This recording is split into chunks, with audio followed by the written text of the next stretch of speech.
잘 지내셨나요? 저는 그동안 두 권의 책을 더 읽었습니다. EBS 자본주의 그리고 댄 에리얼리 부의 감각, 이렇게 두 권을 읽었고 두 권 다 제가 재밌게 읽기는 했지만 조금 더 할 말이 많을 것 같고 반성도 하게 했던 댄 에리얼리 부의 감각을 리뷰해 보도록 하겠습니다. 이 책이 댄 에리얼리 부의 감각입니다.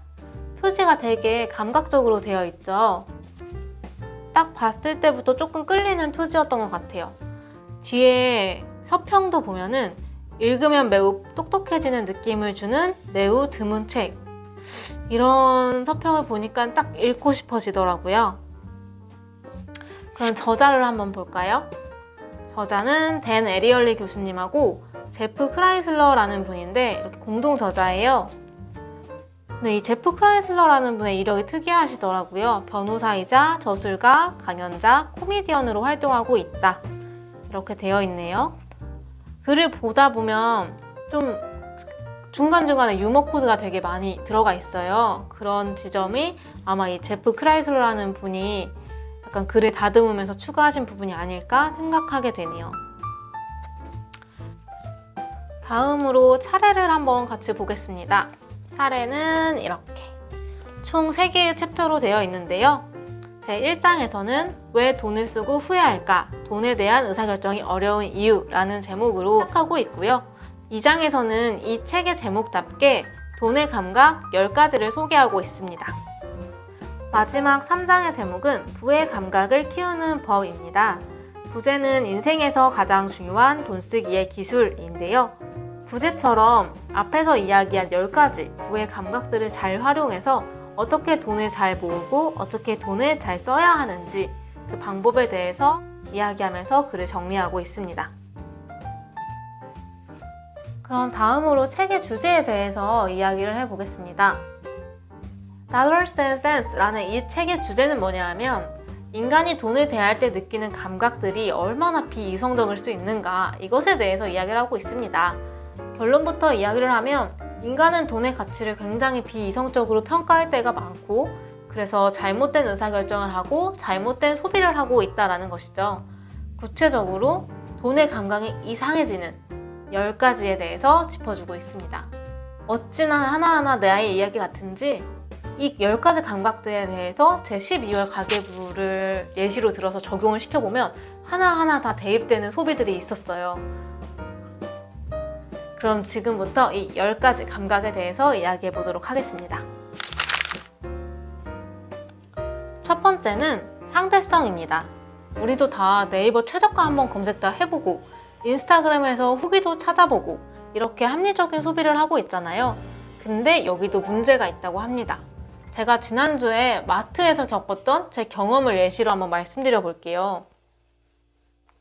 제가 통조림 참치를 사려고 했어요. 근데 A 사건은 4개에 5,000원에 팔고 B 사는 5개에 5,000원에 팔았거든요. 그래서 제가 처음에는 B 사 거를 골랐어요. 이게 더 저렴한 거니까요. 근데 자세히 살펴보니까 A 사 통조림은 130g짜리고 B 사는 100g짜리 통조림인 거예요. 그럼 사실상 그램수까지 확인을 해보면 A 사 게 더 저렴한 통조림이었거든요. 근데 저는 동일한 가격이기 때문에 개수만 확인을 하고 결정을 했었던 거죠. 이렇게 여러 가지 기준 중에서 1개 혹은 2개만 고려를 해서 소비를 하는 경우가 많습니다. 조금 더 예를 들어보면 인터넷 쇼핑을 할 때 셀이라고 적힌 페이지에 가면 정가보다 3,000원 정도 싸게 옷을 팔고 있는 것을 볼 수 있잖아요. 그러면 정가보다 이 세일하는 가격이 조금 더 저렴하니까 왠지 사야 될 것 같은 기분이 막 들고는 합니다. 또는 단품보다는 묶음 판매가 저렴해 보이니까 어차피 먹을 거야 하면서 묶음 판매하는 우유를 2팩이나 사고는 합니다. 그리고 전자제품을 살 때는 좀 비싸니까 그래도 한 4-5개 후보를 골라서 비교를 해봐요.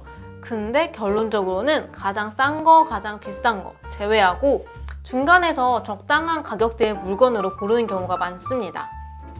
이게 다 상대성의 오류를 범하는 케이스들이에요. 돈이 상대적으로 저렴해 보이거나 그래서 중간 가격의 물건을 고르거나 이런 것처럼 손쉬운 비교의 기준으로 물건을 선택을 하는 거죠. 이 예시를 듣고 내 얘기다 싶으신 분들이 있다면 지금 돈의 감각이 흔들리고 있는 상태인 거거든요. 영상 조금 더 지켜봐 주세요. 두 번째, 심리적 회계에 대해서 이야기하고 있습니다. 말은 어려운데 별거는 아니에요.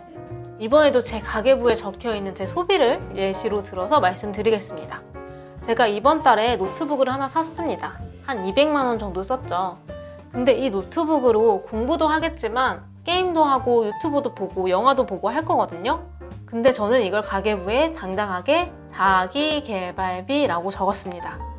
이게 바로 심리적 회계입니다. 나의 양심이 덜 찔리도록 돈을 범주화시켜서 소비를 하는 거예요.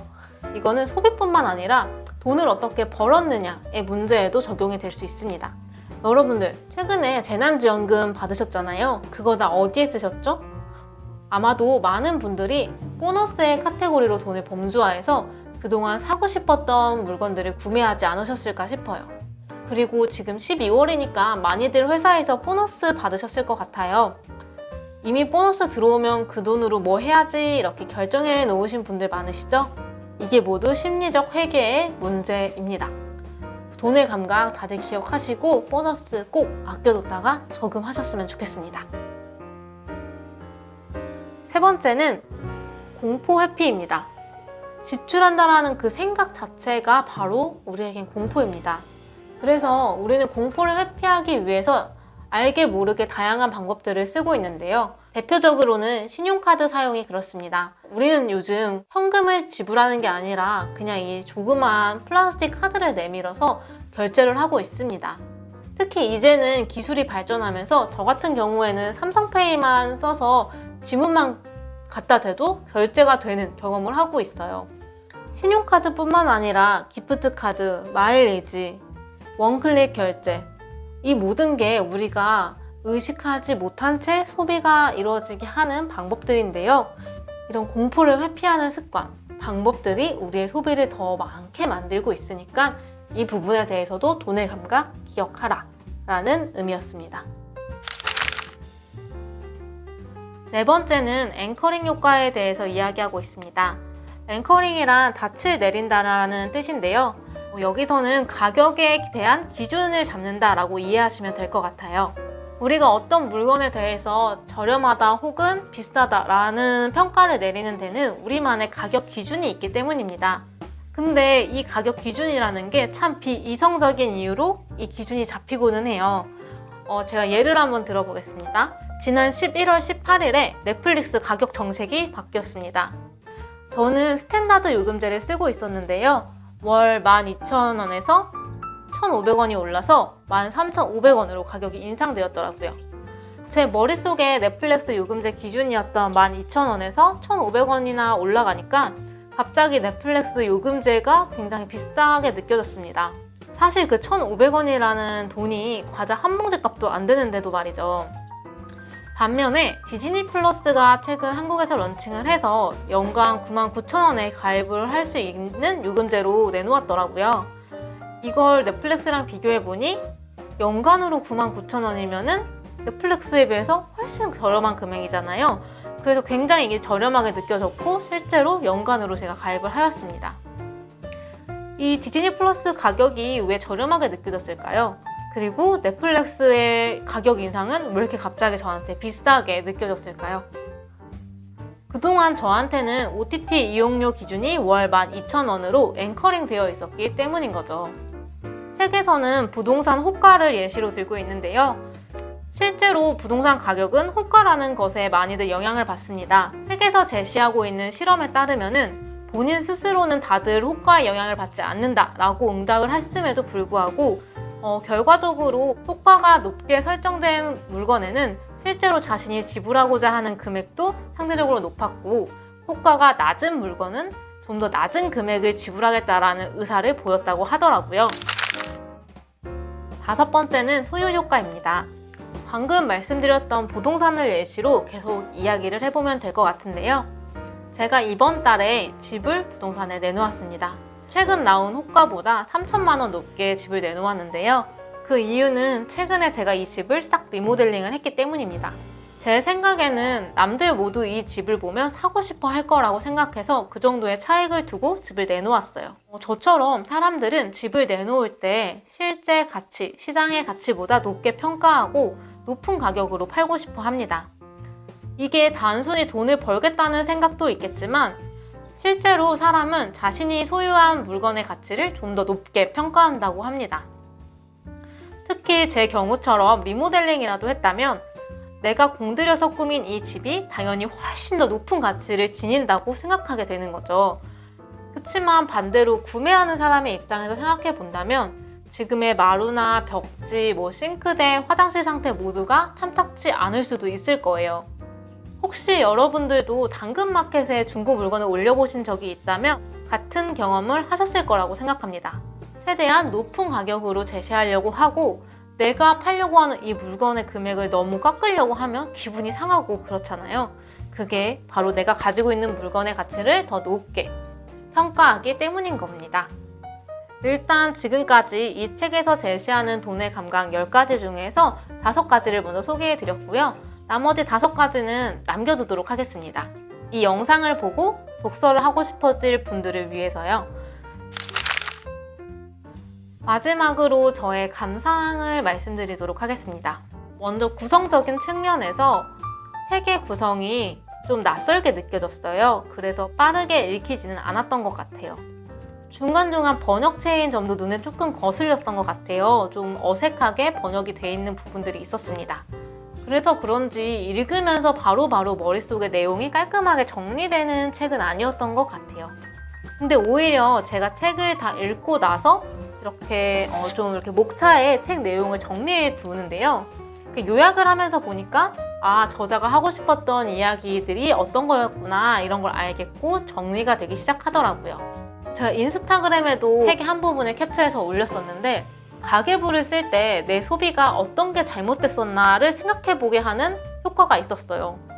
알고서 잘못하는 거랑 모르고 잘못하는 거랑은 또 아예 다르잖아요. 내가 이 소비를 이렇게 돈의 감각이 잘못되어서 한 소비구나 라는 걸 알게 되니까 조금 그런 잘못된 소비를 자제하게 만들어주더라고요. 예를 들어서 앞서 말씀드렸던 노트북도 200만 원짜리 노트북을 사니까 키보드 5만 원짜리를 추가로 구매하는 것은 크게 안 느껴지더라고요. 그래서 노트북과 비슷한 키보드까지 샀죠. 사실 전혀 다른 지출인데도 불구하고 이 키보드라는 작은 지출을 큰 지출인 이 노트북 금액에 합쳐서 지출을 하다 보니까 이걸 크게 하나의 지출이라고 생각하고 있는 저를 발견할 수 있더라고요. 저만의 창의적인, 아주 상대적인 그런 회개를 했었던 거죠. 그리고 제가 사실 할인을 엄청 좋아하고 잘 못 이겨요. 뭔가 할인을 하고 있지 않는 걸 사는 거를 너무 손해라고 생각한달까요? 10만 원짜리 옷이 60% 할인해서 6만 원에 팔고 있으면 어차피 4만 원을 쓰는 거잖아요. 근데 왠지 6만 원을 이득 보는 것 같고 그래서 사야 될 것 같다라는 마음이 많이 드는 편입니다. 근데 골똘히 생각해보면 이게 그냥 4만 원에 팔고 있었어도 전 아마 그 물건을 쳐다보지도 않았을 수도 있는 그런 물건인데도 불구하고요. 이처럼 나도 모르게 잘못 배어있던 돈에 대한 감각과 잘못된 소비 습관을 되돌아보게 만들어주는 책이었습니다. 그리고 어떤 순간에는 이런 비이성적인 돈의 감각을 영리하게 이용해서 더 행복하게 살아갈 수도 있겠다라는 생각도 들었는데요. 책에서 예시하고 있는 사례는 신혼여행 때였어요. 앞서 돈을 지출하는 데는 사람들이 다 모두 공포를 느낀다고 말씀드렸었죠. 근데 인생에서 가장 행복하기 위해 떠나는 여행인 신혼여행에서 매 순간 결제해야 된다는 공포를 느낀다면 어떨까요? 그 행복한 순간을 온전히 느낄 수 있을까요? 그래서 가능한 저는 신혼여행을 갔을 때는 인클루시브 패키지가 있는 그런 패키지로 구매를 해서 신혼여행을 가야겠다라고 생각을 했습니다. 미리 신혼여행에 출발하기 전에 결제를 끝마침으로써 지출을 한다는 그 공포에 시간차를 둬서 그 공포를 좀 무뎌지게 만들고 실제로 물건을 소비해야 되는 그 순간순간에 결제를 하지 않음으로써 온전히 행복한 시간을 즐길 수 있도록 말이에요. 여행하는 그 순간은 온전히 행복할 수 있게 미리 계획을 짜둬야겠다고 생각했답니다. 정리해보면 멍청 지출은 줄이고 내 인생의 행복감을 극대화할 수 있도록 그런 소비를 할 수 있도록 돈의 감각을 키워주는 책이었다고 이야기할 수 있을 것 같아요. 그럼 저는 또 다른 독서 리뷰로 찾아오겠습니다. 감사합니다.